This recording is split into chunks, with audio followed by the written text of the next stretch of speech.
You said earlier you talked about intention. Yes. If you're a father, right? Oh, sure.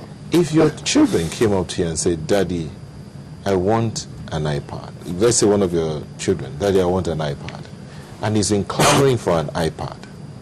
And you decide that maybe you had said, no, I won't give you an iPad. And then suddenly you wake up and say, hey, Sulaiman, go and find out the cost of an iPad. What's your intention of finding out the cost of the iPad?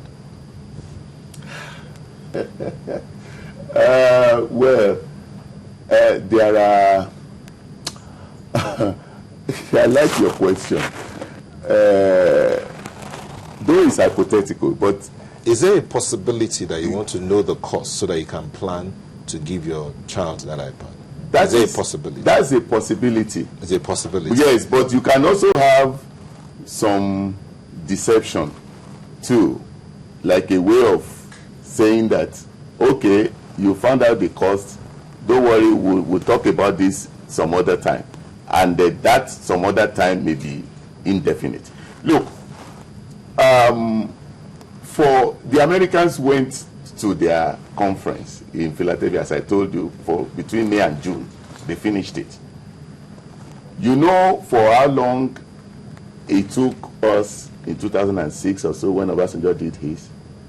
But now the Americans went to their conference between May and June and they finished it. Yes. Do you know the processes that they had to go through to convene that conference? No, you see, the thing is, you need to ask yourself, you know, like I've always been saying, that what is the portent of this? It is a vital question.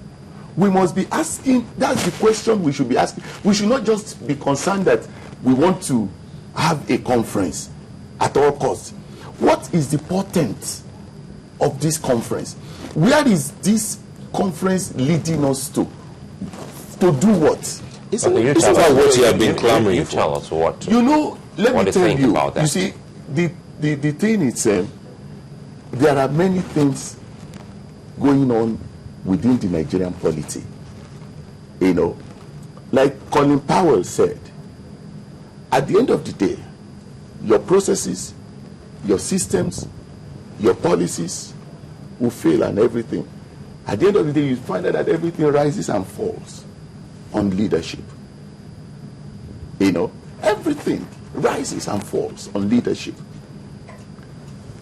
Dr. Doyin Okupe now just came, told sheer mendacious spewings that, you know, we had a good election, a free and fair election in 2011, which was a blatant lie. An election that the umpire, the chief umpire, Professor Jega, could not bring to court, could not come to court and defend. We have vilified Iwu, Maurice Iwu, that he conducted the worst election in Nigeria's history. But the same Maurice Iwu conducted an election and opened up the register with which he conducted, excuse me, let me finish this, with which he conducted that election. With that register that he opened up, we were able to see that names like Michael Tyson, names like Muhammad Ali, names like Cassius Clay entered into that register. And with that, people like Rauf Aregbesola, people like Adams Oshiomhole, people like Olusegun Mimiko were able to use that register to go and win their election, their mandate in court. But what did Jega do? Jega told us that register, that he could not disclose it because it was going to affect national security. So they will say that they have conducted. Do you know that was why I was almost jailed for contempt by the Court of Appeal justices?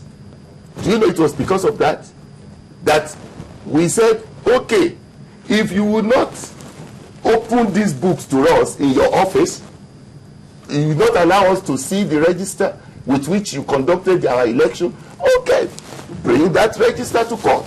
About 19 documents. A subpoena was issued to Professor Jega after he first of all dodged it. Eventually, the subpoena was cancelled by the same court. Jega did not present to the court any document. And you say that person conducted the best election? Engineer Fashakin. So you see there's no nation that can thrive on lie. You cannot build a foundation on lie and hope to thrive. Leadership is important. You've been clamoring for a national conference. Yes. You, your party, and a lot of other people. Now that there are moves being made towards a national conference. Okay, let's leave it at that. What were you clamoring the national conference for? Why were you clamoring for a national conference? No, I've told you. You see, the people after the annulment of June 12, we were talking about sovereign national conference. Why was the word, let me finish. Why was the word sovereign put there? That this conference, the result of this conference will not be subjected to the rationalization, to the kind of things that governments usually do with reports. They whittle down the effect, they destroy the very essence of it, that it will be, since it is coming from the people, it will just be passed on like that into a new constitution. Now, we got into another democracy. We became, we're going into another civil rule. Now, the same people, the president inclusive, he put that in his speech, that sovereign national conference is no longer feasible. Do you understand me? Sovereign national conference. Do you get why he said it? No, he said that because we already have elected representatives. Even Tony Uranta, said the same thing last Saturday. Now, what I know about common sense is that when your objective changes, your tactics, your strategy also changes. Do you also remember the president saying that he did not want to call for a conference because of the term sovereign? That what? The president initially said he didn't want a conference. He didn't want to give for a conference because of the word sovereign. So why is he talking about conference now? You heard him say that? No, well, he said that it was 98 years late.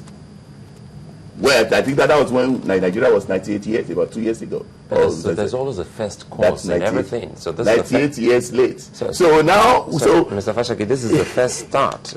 Can't we take this as the first cause? We all come together, your people, different political parties, we all bring these issues together and see how we can move forward? There's absolutely nothing wrong with that, for people to come together. But we must have an unambiguous view of the roadmap, that this is leading to a particular, end. Let's say the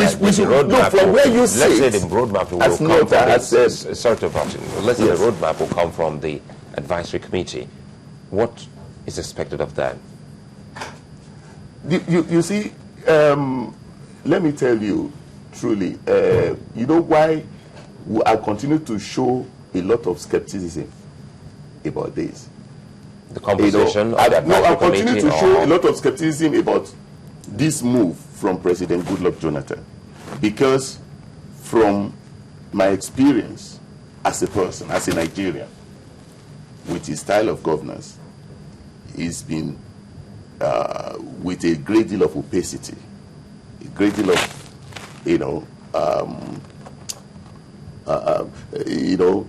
laden with a lot of subterfuge. So I cannot trust this kind of it. And government, the power of the president is so enormous that the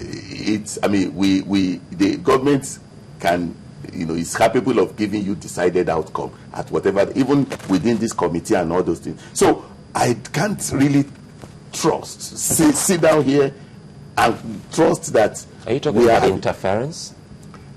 Definitely. It's all about that. You see, I told you, when your objective changes, of course, your tactics must change. Gulf War I, Gulf War II, but different objectives. But the people wouldn't sit idly by and watch the advisory committee bring up some of these issues that never emanated from them. The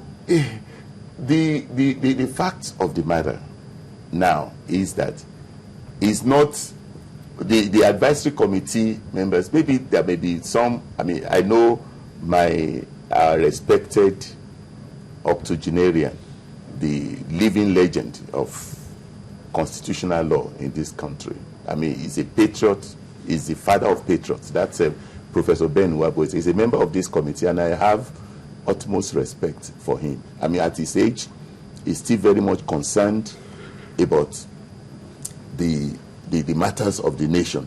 You know, I mean, I doff my heart for him. You know, people may be in a thing without really knowing the full motive, the full purpose, the full intent, you know, of government in this.